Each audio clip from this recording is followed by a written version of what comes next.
Кыргызстанда Орусиялык КАМАЗ компаниясынын автоунааларын кура турган ишкана пайда болушу мүмкүн. Бул маселе Кыргыз Республикасынын инвестицияларды илгерилетүү жана коргоо министри Алмамбет Шыкмаматов менен КАМАЗ акционердик коомунун автомобилдерди сатуу боюнча башкы директорунун орун басары Василий Цыганов менен болгон жолугушууда талкууланды деп маалымдайт агенттиктин сайты. Жолугушуунун жүрүшүндө Кыргыз Республикасынын аймагында унааларды курууну уюштуруу маселеси талкууланды. Мындан тышкары 2021 жылы 26 апрелде Казан шаарында өткөн Татар-Кыргыз бизнес форумунда ДТ Техник жана КАМАЗ жүк ташуучу унааларын кураштыруу жаатында биргелешип кызматташуу жөнүндө макулдашышты.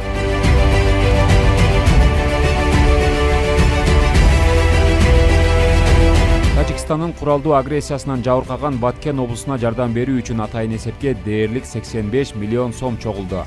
Сайттагы маалыматка ылайык төмөнкү эсептерге чогулган каражат өкмөттүн Баткен облусундагы өкүлүнүн атайын эсебине 77 миллион 89 миң 860 сом, өзгөчө кырдаалдар министрлигинин эсебине 2 миллион 34 миң 340 сом, Бишкек шаардык мэриясынын эсебине 5 миллион 366 миң 430 сом которулган.